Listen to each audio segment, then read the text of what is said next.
Shalom. Turmeric.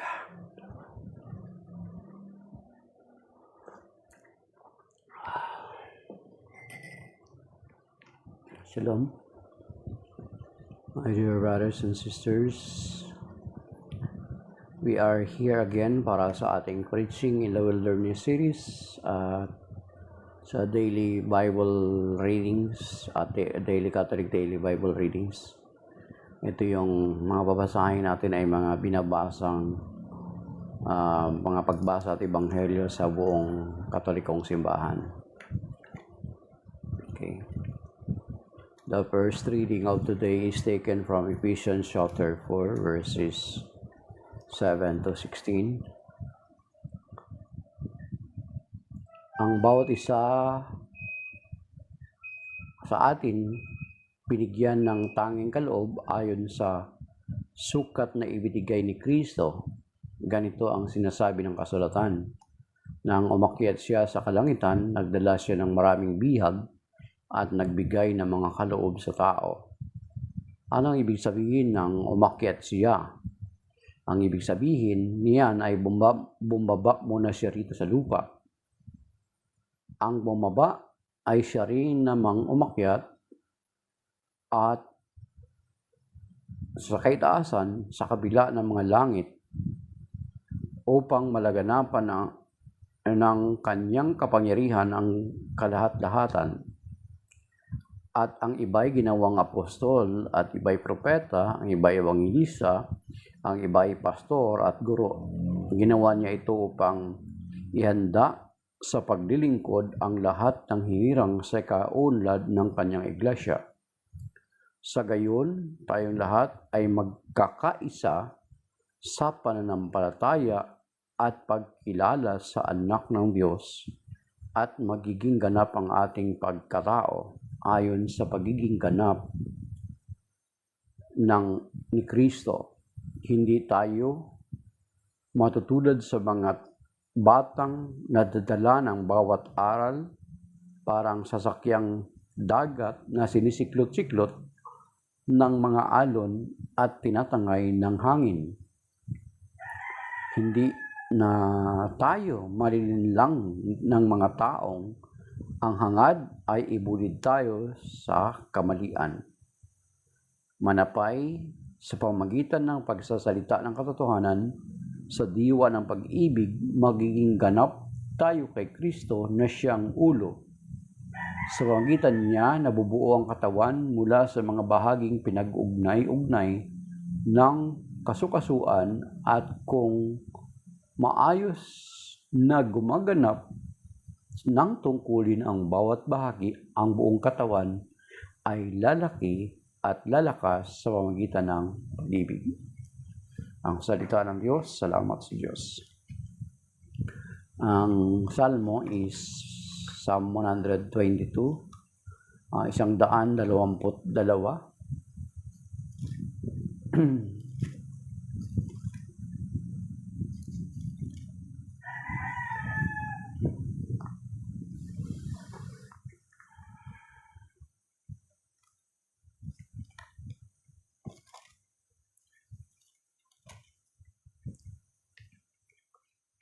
Ako'y nagalak sa sabing ganito, sa bahay ni Yahweh ay pumasok tayo. Sama-sama kaming matapos sapitin ang pintuang lungsod nitong Jerusalem. Yaong Jerusalem kay ganda ng anyo, maganda ang ayos ng muling matayo. Dito maahon ang lahat ng angkan, lipi ni Israel upang manambahan. Ang hangad si Yahweh ay pasalamatan, pagkat ito'y utos na dapat gampanan. Doon din naroon ang mga hukuman.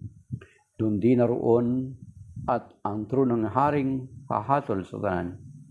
Ang kapayapaan nitong Jerusalem, sikaping kay Yahweh, ito'y dalangin. Ang magmamahal sa iyo'y pagpapalain. Pumayapa nawa ang banal na bayan at ang palasyo mo ay maging tiwasay. Dahil sa aking kasama at katuto sa iyo Jerusalem ang sabi ko ito, ang kapayapa ay laging sumaiyo. dahilan sa templo ni Yahweh ang ating Diyos, ang aking dalangin, umunlad kang lubos. Then the Gospel of today is taken from the Gospel. Ang Ebanghelyo ngayon ay tinihango mula sa Ebanghelyo ayon kay San Lucas chapter 13 verse 1 to 9. Papuri sa iyo, Panginoon. Dumating noon ang ilang tao at ibinalita kay Jesus na pinapatay ni Pilato ang ilang Galileo, samantalang ang mga ito'y naghandog sa Diyos. Sinabi niya sa kanila, akala ba ninyo higit na makasalanan ang mga Galileyong ito kaysa ibang mga taga-Galilea dahil sa gayon ang sinapit nila? Hindi, ngunit sinasabi ko sa inyo, kapag hindi ninyo pinagsisihan at tinalikdan ang inyong mga kasalanan, mapapahamak din kayong lahat. At ang 12 namatay ng mabagsakan ng tore sa Siloe, ay akala ba ninyo higit silang makasalanan kaysa ibang naninirahan sa Jerusalem? Hindi. Ngunit sinasabi ko sa inyo, kapag hindi ninyo pinagsisihan at tinalikdan ang inyong mga kasalanan, mapapahamak din kayong lahat. Sinabi sa kanila ni Jesus ang talinghagang ito, may isang tao na may puno ng igos sa kanyang ubasan, minsan tiningnan niya kung may bunga ito, ngunit wala siyang nakita, kaya't sinabi niya sa tagapag-alaga ng ubasan, 3 taon na akong pumaparito at naghahanap ng bunga sa punong ito, ngunit wala akong makita. Putulin mo na, nakakasikip lang yan. Ngunit sumagot ang tagapag-alaga, huwag po muna nating putulin sa taong ito. Huhukayan ko ang palibot at lalagyan ng pataba. Kung mamunga po ito sa darating na taon, mabuti. Ngunit kung hindi, putulin na natin. Ang mabuting balita ng Panginoon. Pinupuri ka namin, Panginoong Jesucristo. Okay, so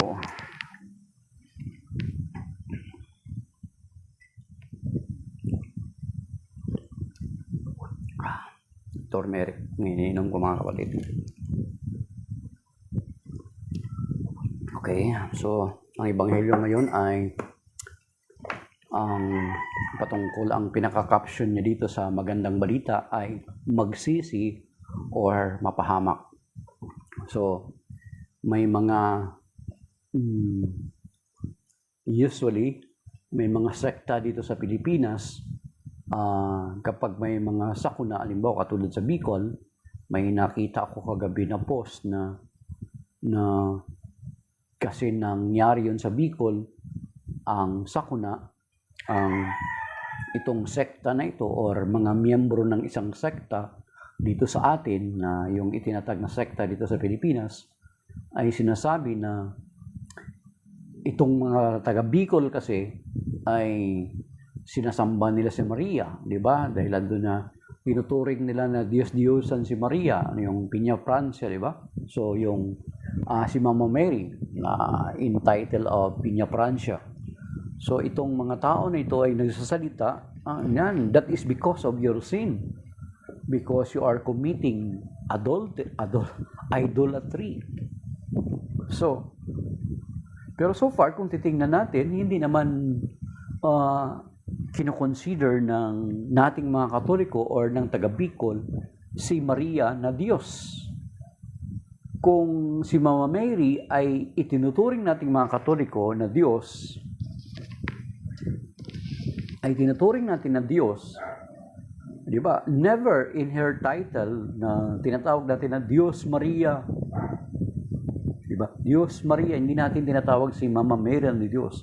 Kasi kung ituring natin si Mama Mary na Diyos, then maituturing siya, maihahanay siya sa Biblia na Diyos-Diyosan. Kasi hindi siya totoong Diyos. So, since kapag kinikilala mo ang isang tao o isang bagay na Diyos, maliban sa Diyos na lumikha ng langit at lupa, iyan ay maituturing na Diyos-Diyosan sapagkat hindi iyan totoong Diyos. Di ba parang baril. Pag ang baril, ginaya mo, pero hindi ka talaga totoong baril, ay ikaw ay parang baril-barilan, something like that. Kung si Mama Mary or ang mga santo, ituturing natin ng mga Diyos, sila ay maituturing ng Diyos-Diyosan because they are not really God. Isa lang ang Diyos na may likha ng langit at lupa. Isa lang ang Diyos na kinikilala natin with three divine persons, the Father, the Son, and the Holy Spirit. So kung may kilalanin pa ang mga tao na Diyos, ay maituring na Diyos-Diyosan kasi hindi sila totoong Diyos.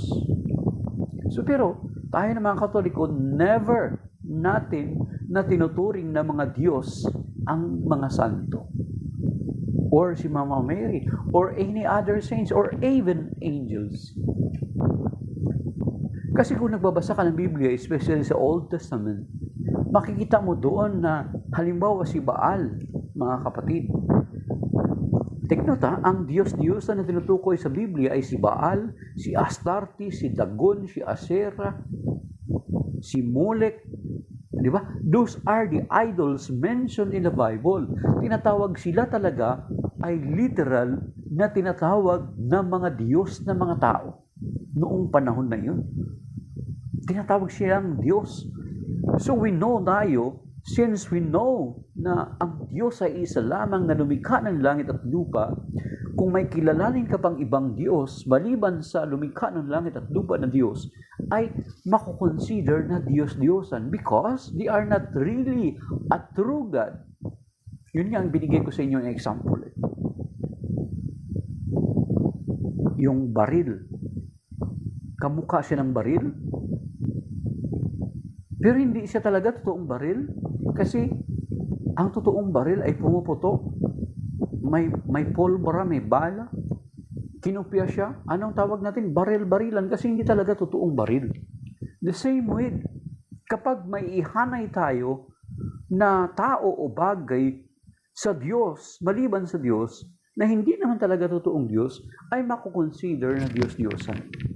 So, siningit lang natin yan kasi there are people that accusing na nag-accuse. Actually, itong accusation na ito ay hindi natatapos-tapos. Tuloy-tuloy, mga kapatid.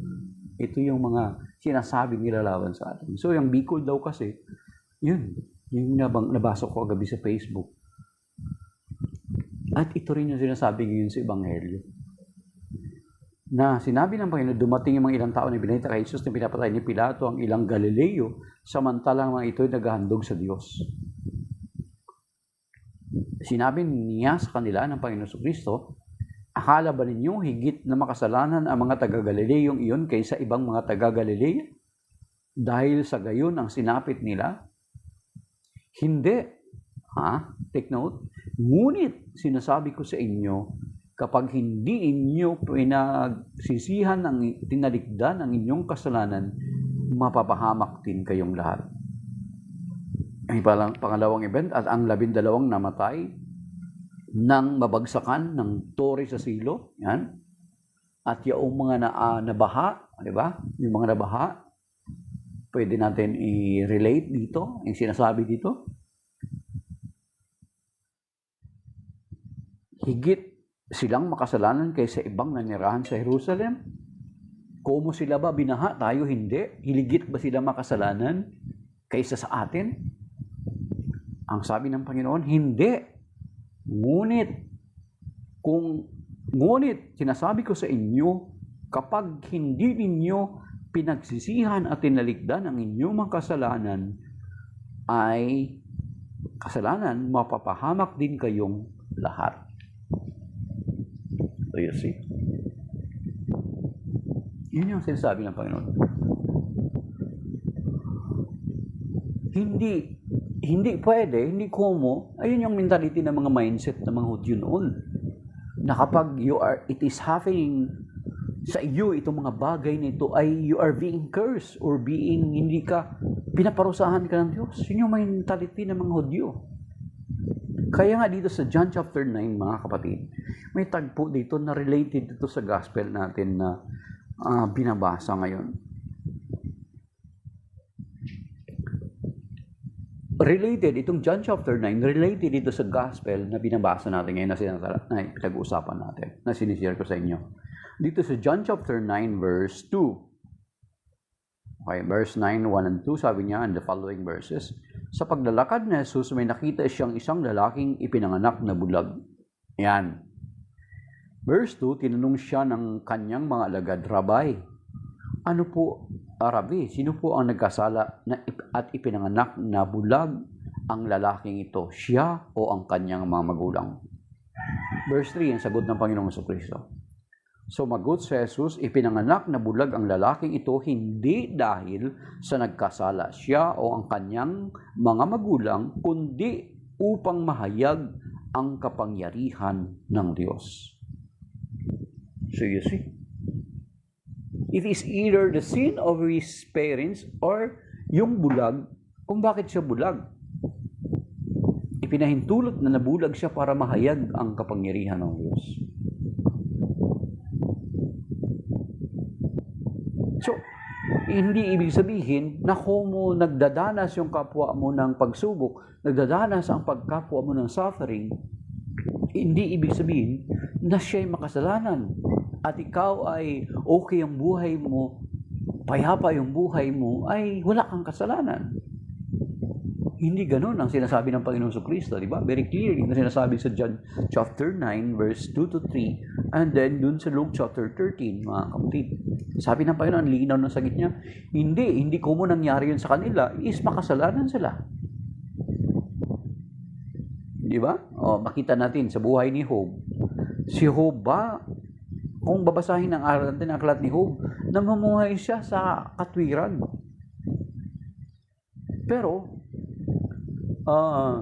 lumapit ang demonyo, ang diablo sa Diyos at nagtanong, kaya naman ikaw pinaglilingkuran ni Job, kinakatakutan ni Job, kinikilala ni Job, because pinagpapala mo siya. Sabi ng diablo, allow me to touch him. Pinahintulot ng Panginoon, anong sabi? O sige, pero huwag mo siyang patayin. So there are times na may mga instances para sa buhay natin na mga nangyayari yung mga pagsubok para makita natin ang totoong tayo kung sino talaga tayo sa harapan ng Panginoon. Then, it was proven na nangyari yung kay Job. Nawala sa kanya lahat. Ano sabi ni Job? Sabi niya, God give it, God take it away. Praise the Lord. Diba sabi ni Job? Kaya nga kung titingnan mo doon sa ibang translation ng Ama namin, doon sa later part ng prayer, at huwag mo kaming ipahintulot sa mahigpit ng pagsubok, kundi ilayo mo kami sa lahat ng masama. Do not subject us to the test, but deliver us from all evil. Kasi, papaano natin ang isang estudyante, mga kapatid, di ba? So, titingnan natin na there are times na may mga situation na nangyari sa buhay natin na pwede natin makaklasify na it is because we did it. Kagagawa natin, di ba? Kagagawa natin. Halimbawa, nagkasakit ka because sa bisyo. Di ba? Nagkasakit ka dahil doon sa bisyo. Kagagawa natin yun. Kaya nga sinasabi sana sa Kawikaan chapter 19 verse 3, sabi doon, ipinapahamak ng tao ang kanyang sarili, pagkatapos kay Yahweh ibinabalik ang sisi. Di ba? Bakit kung totoong Diyos, bakit nangyari ito?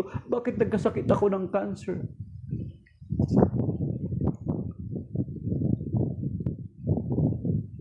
Bakit nagkasakit ako ng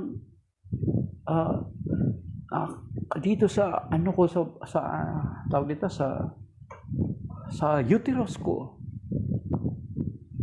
Tanungin natin sarili natin, ano ba yung mga pills na pinag-iinom mo? Ano ba yung mga gamot na pinag-iinom mo para ma-prevent yung panganganak mo? Di ba? Yun yung tawag din, sasabihin natin, bakit kung may Diyos?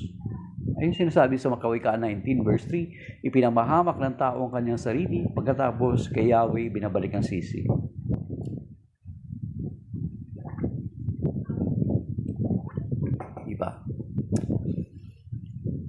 There are some. So, because may mga nangyayari na sometimes it is because of our negligence, kaya may nangyari sa buhay natin.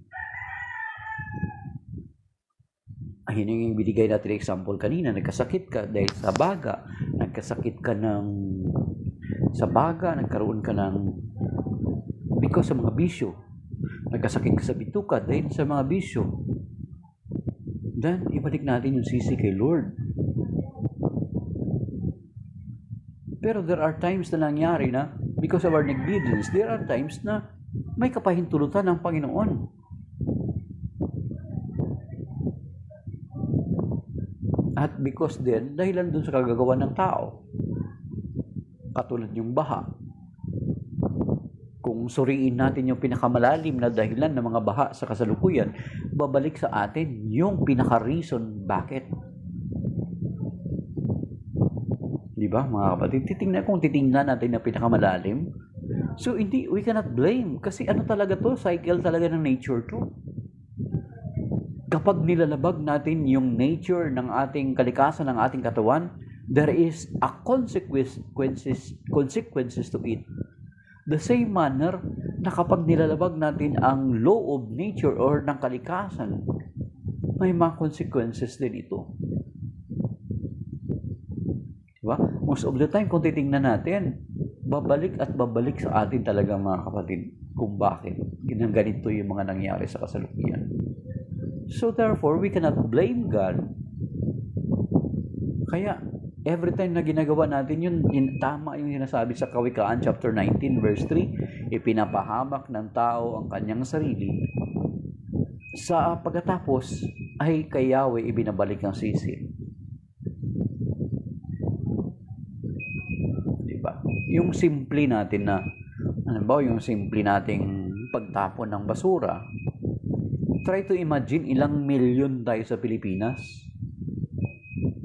Magtapon tayo ng maliit na basura, ng improper na pagtapon ng basura.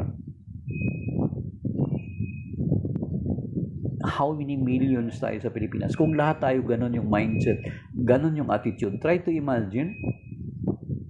Kaya nga every time na magbaha, hindi maiwasan na ang makikita yung lumulutang na basura. Minsan nga nalulungkot ako kahit estudyante na, yung mga estudyante, yung mga elementary, kahit high school or college.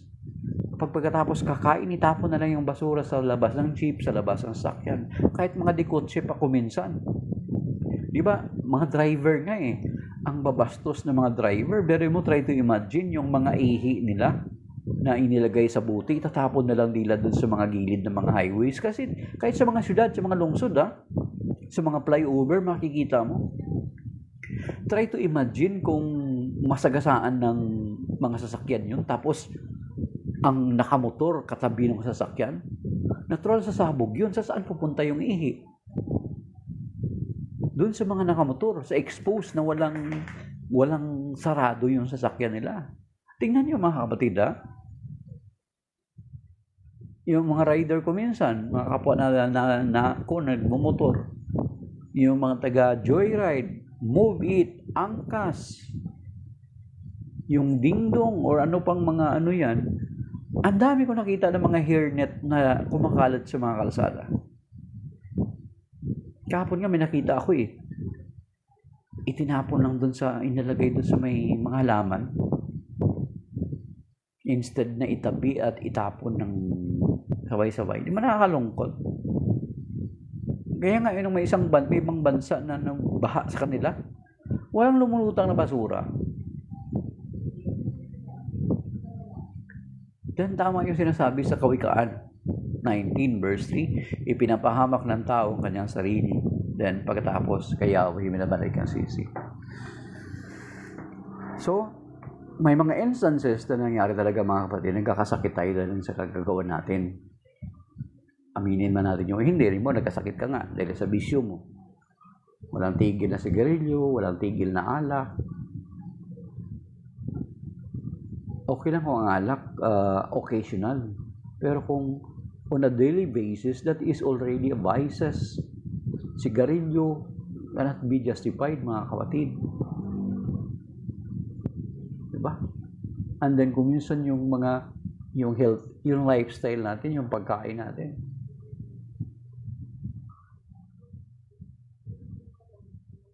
Isa rin yun, di ba? Kagawan natin. Then kung magkasakit tayo, isisi natin sa Panginoon.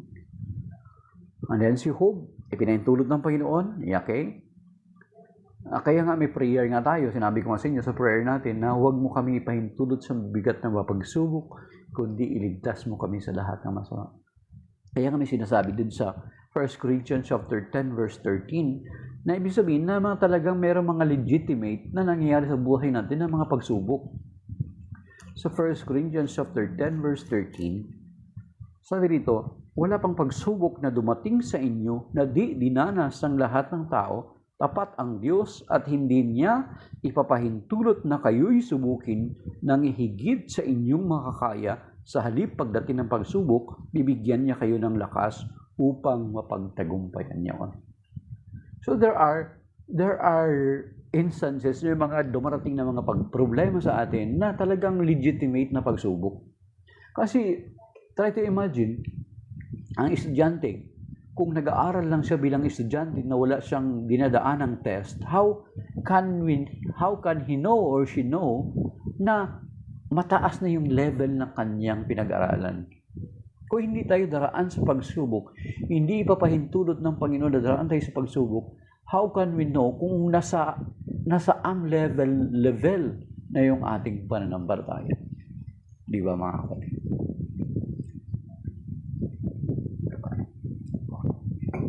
Kasi, kaya nga ang Panginoon ang great teacher daw Kasi,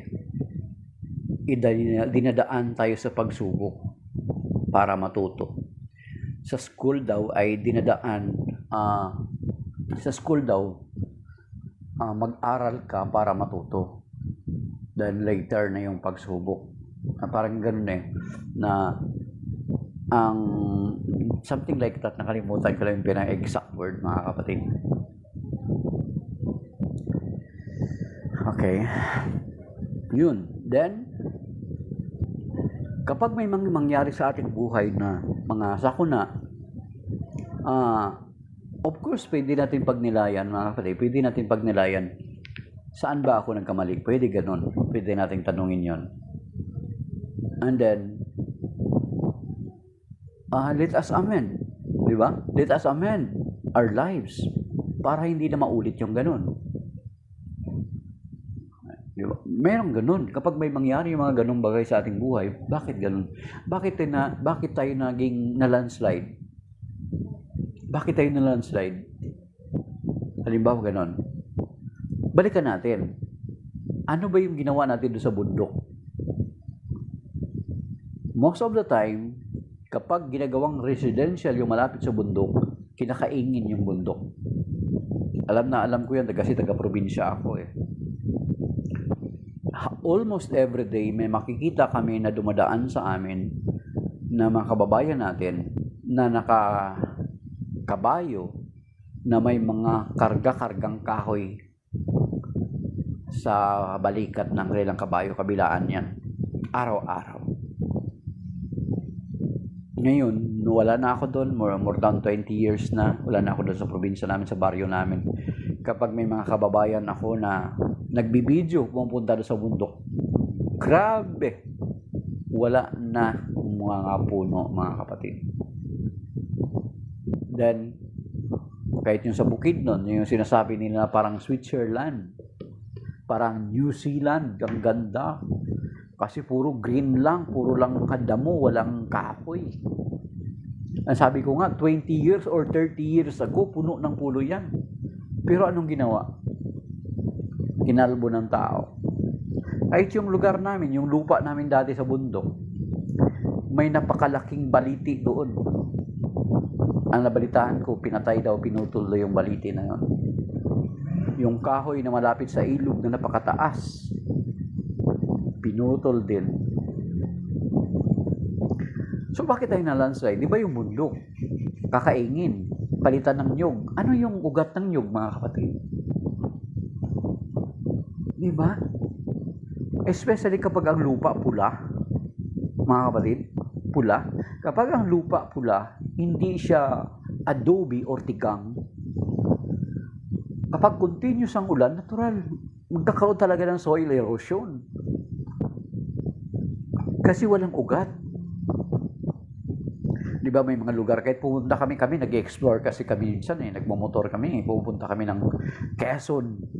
Ako nalulungkot talaga ako na ang mga bangin, tintanggalan ng mga original na puno at papalitan ng nyog or nyog. Then, ang tatayo sila dun sa side ng kalsada. Kung katulad nito nangyayari sa atin, 1 week na umuulan, walang pwersa yung ugat ng nyog. Talagang malalandslide talaga tayo.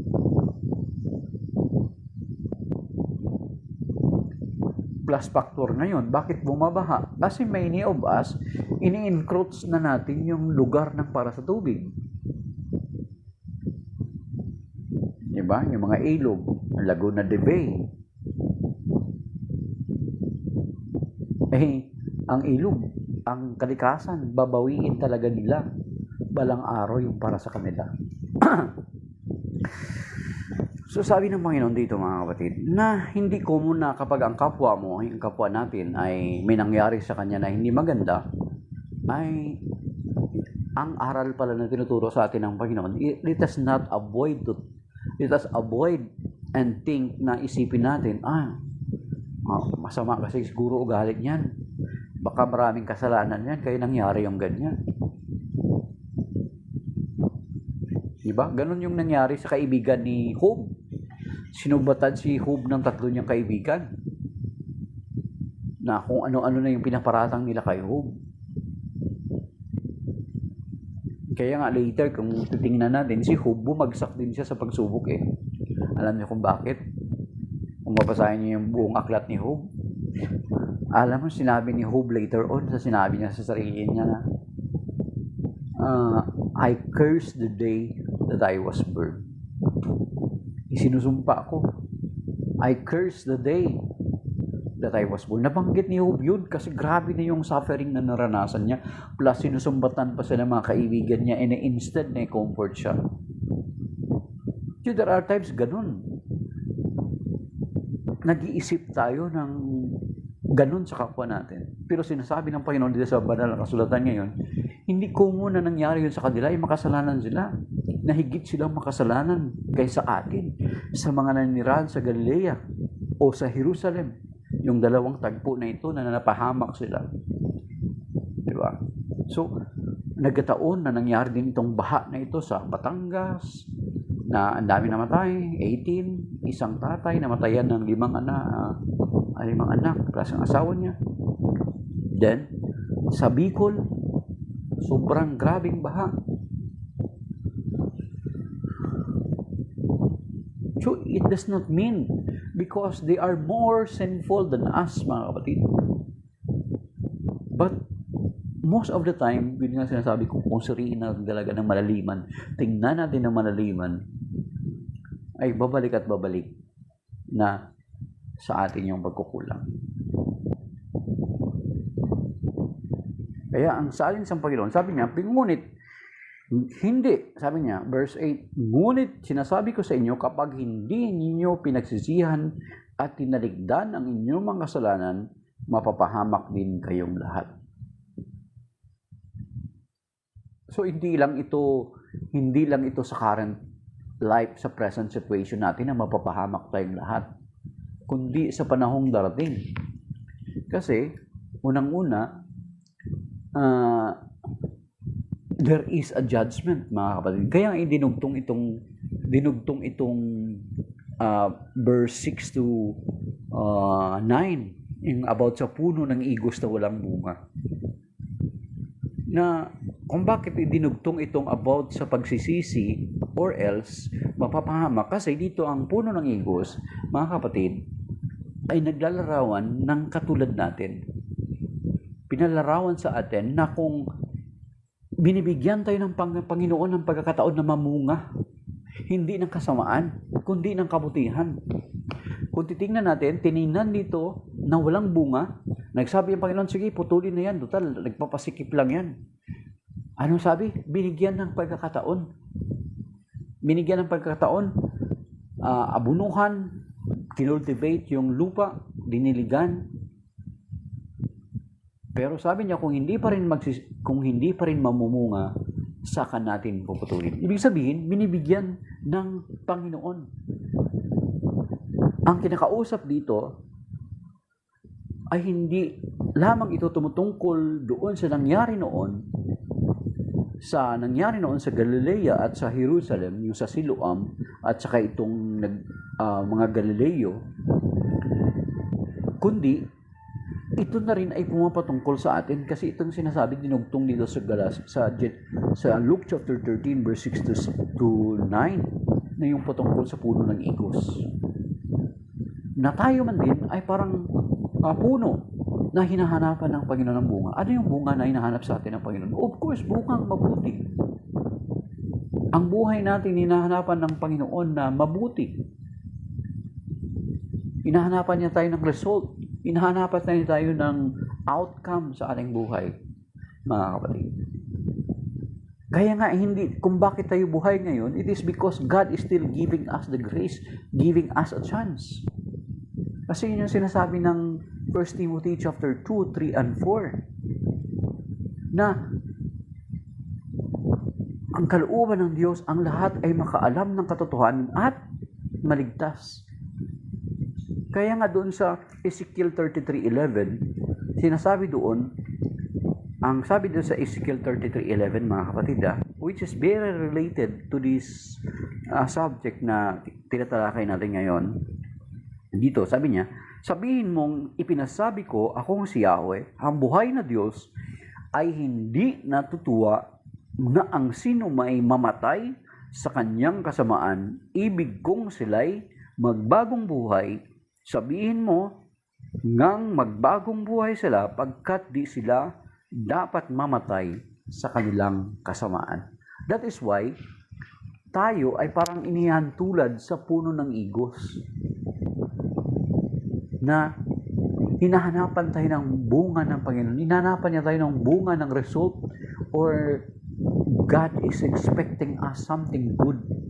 Kung ikaw ba nagtanim ng puno ng igos, ano ba ang ini-expect mo sa isang prutas? Di ba? Ano ba ang ini-expect mo sa isang prutas? Halimbawa, papaya. Take note, ha? Papaya. Ipapalagay natin sa papaya, mga kapatid. Ang papaya, kapag magtanim ka, there are times na ang papaya ay puro lang bulaklak. Lalaki daw yun, mga kapatid. Ang marunong nito patungkol sa papaya kapag lalaki, di ba nakakita na kayo niyan, papaya. Kapag puro bulaklak lang siya, lalaki daw yun. So ang nakita ko nito na sistema na ginagawa ng mga marunong patungkol sa mga halaman, ang gagawin nila sa papaya, ipuputulin nila. Then, pag tumubo daw yung panibagong usbong ng papaya na yun, mamumunga na yun. Pero pag hindi pa rin mamumunga, saka na puputulin. The same kung ano itong sinasabi sa Ebanghelyo ngayon, yung igos. Na tayo rin parang igos. Tayo din na parang puno. Tayo, halimbawa, ganun. Ito nga, kwento nga, mga kapatid, tanong ko sa atin. Kapag nagtanim tayo, we are expecting for a fruit. Of course, ang ina-expect natin ng prutas is masarap, maganda. Kasi alam natin na maganda yung tinanim natin na binhi. Kung nagtanim tayo ng binhi, ina-expect natin na maganda yung bunga, maganda yung result ng itinanim natin, magsasatisfy sa atin, magbibigay sa atin ng katuwaan. Much more ang Diyos, mga kapatid. Much more ang Diyos. God is expecting from us something good. Kasi sinasabi yan sa banal na kasulatan. Sa Isaiah chapter 43, pakinggan natin, mga kapatid. Ito yung inaasahan sa atin ng Panginoon. Buksan niyo po sa Biblia niyo, Isaiah chapter 43 verse 7. Okay? Sabi dito, Sila ang aking bayan. Okay? At akin silang nilalang upang ako'y bigyan ng karangalan.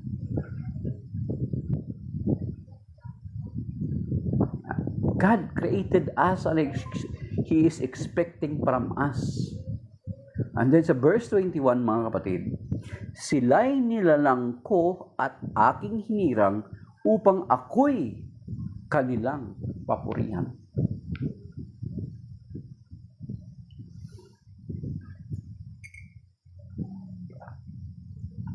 Kung tayo na tao, na kapag magtanim tayo, may ginawa tayo, ay na-expect natin na itong ginawa natin magbigay sa atin ng kasiyahan. Itong tinanim natin magbigay sa atin ng kasiyahan.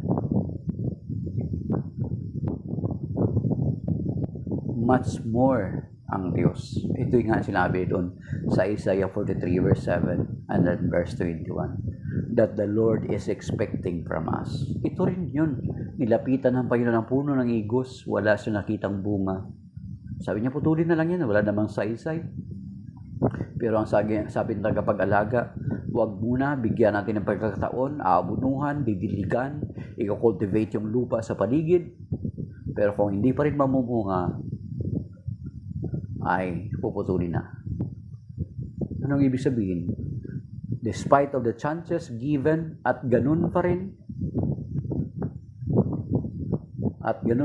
then the judgment for us is darating at hindi natin maaring isisi sa Panginoon because we were given a chance, mga kapatid. Kaya ngayon sinasabi sa Ezekiel 33:11, sabihin mo sa tao na hindi niya ikinatutuwa na mamatay ang tao sa kanyang kasalanan, bagkus nais niya nga na ang tao ay magbagong buhay, sapagkat ayaw niya na ang tao ay mamatay sa kasalanan. That is why, kung makikita nyo nung panahon ng uso-uso yung AJK, marami sa inyo, marami sa atin, mga kababayan natin, na tuwang-tuwa sila, okay lang, mamatay yung mga yun, adik naman yun, magnanakaw naman yun. That is not, hindi yan yung paraan ng Diyos, mga kapatid. That is why the Catholic Church stands for it. At ang bokal lang ng nagsalita ay ang simbahang Katoliko dito sa atin, even around the world. Ganyan yung ginagawa ng simbahan.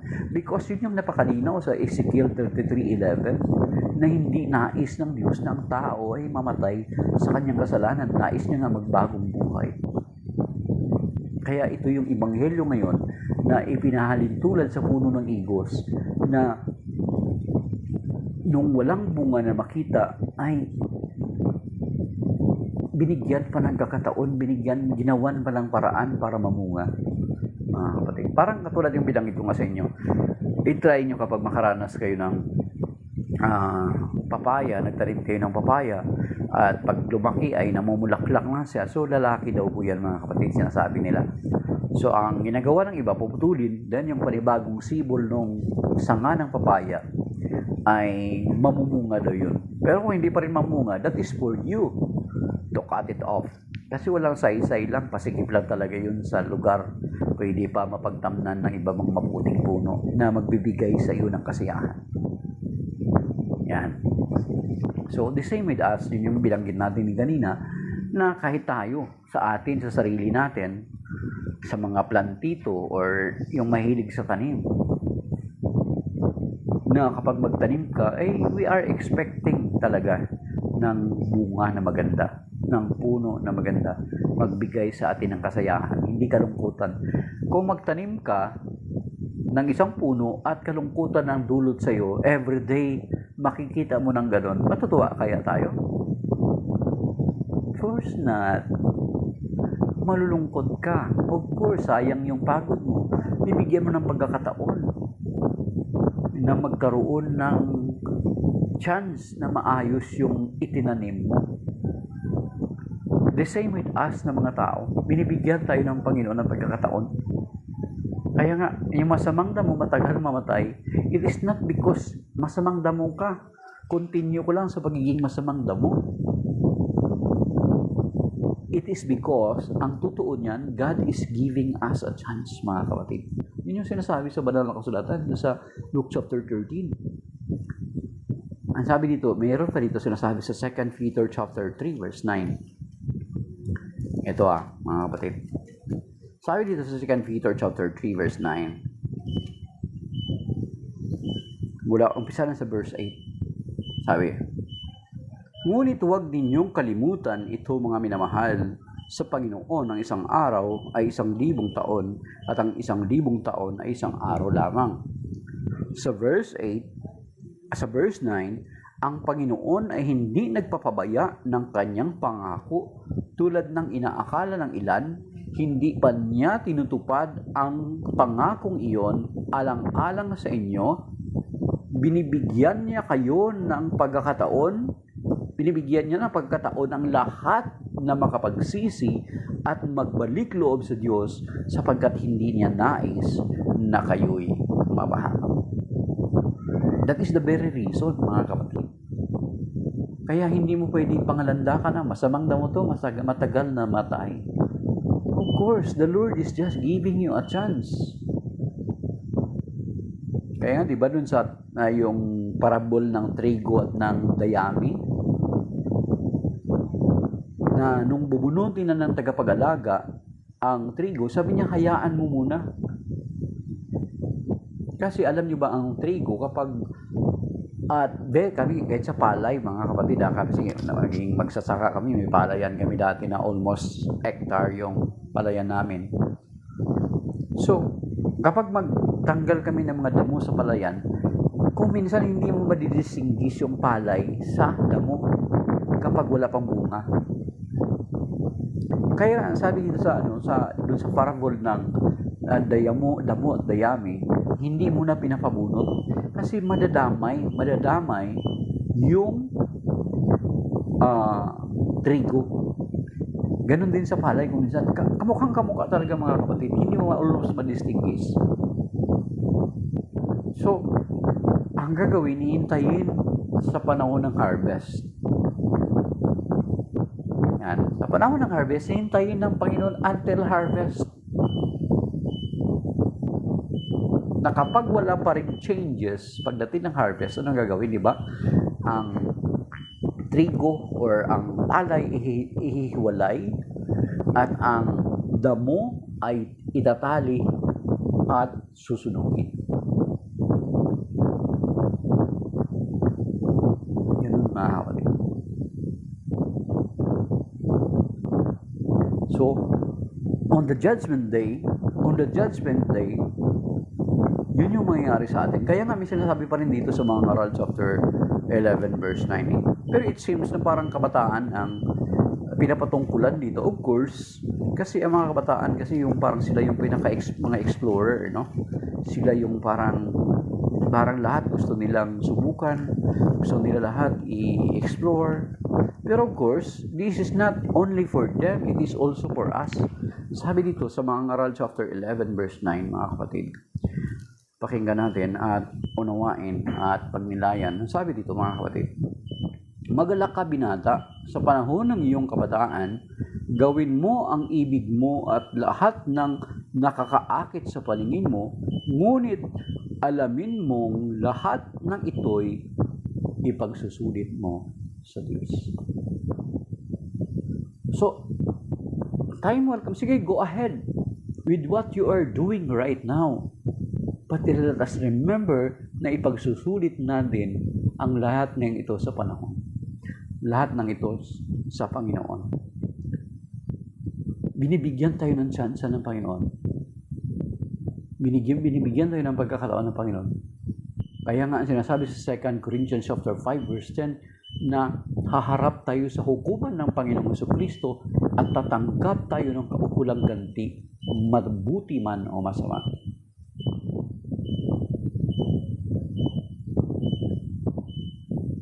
And we cannot avoid that, my dear brothers and sisters. The Lord is giving us a chance to return to Him. He is waiting us to produce a good fruit. He is waiting us to give Him a good harvest, a good fruits. The Lord is expecting. The Lord is waiting for us to return to Him. That is why He is giving us a chance. This is what it means of Ecclesiastes chapter 11 verse 9, mga ngaral 11 verse 9. So it was addressed sa mga kabataan, but of course, it is not only for the young people, it is also for us. Kasi ang karugtong nito, mga ngaral chapter 12 verse 1 to 7, para na ito sa lahat. Ito, ulitin natin naman, magalak ka binata sa panahon ng iyong kabataan, gawin mo ang ibig mo at lahat na nakakaakit sa paningin mo, ngunit alamin mo na ang lahat ng ito'y ipagsusulit mo sa Diyos. So you see, we will give an account everything sa Panginoon. Time will come. Yun nga, for how many days na-discuss na natin yung nakalipas na araw na we do not know if we will still be alive tomorrow, tonight, this afternoon, or mamaya. That is why God is giving us a chance. That is why sinasabi ng banal na kasulatan, we need to prepare ourselves. And preparing ourselves is not by material things, but ourselves. Yung buhay natin, mga kapatid. Because time will come, harap tayo sa hukuman ng Panginoong Kristo. At sa ating pagharap, ano kayang mukha may harap natin sa Kanya? Di ba? May term tayo na ganyan. Wala akong mukhang iharap sa Kanya. At sa pagdating ng paghukom, ang tanong is, meron kaya tayong mukhang ihaharap sa Kanya? Or makakaharap kaya tayo sa Kanya? Mga kapatid. So, maybe that is why now, mga kapatid. And may God bless us all. May God keep us safe and sound sa araw na ito. Ingatan, gabayan at pagtubayan naman tayo ng Panginoon sa ating buhay sa araw na ito. Maraming salamat sa mga nag-like at sa dalawang nag-share, sa mga nag-follow at sa mga nag-comment at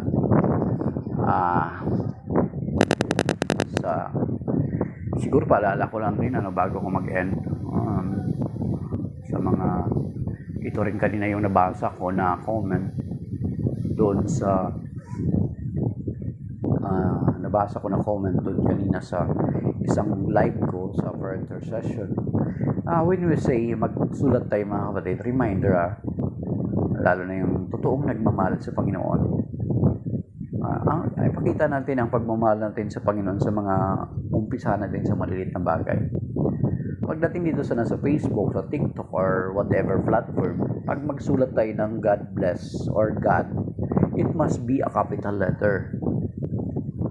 It must be a capital letter. Kasi pag God na maliit, it refers to idol or it refers to hindi totoong Diyos.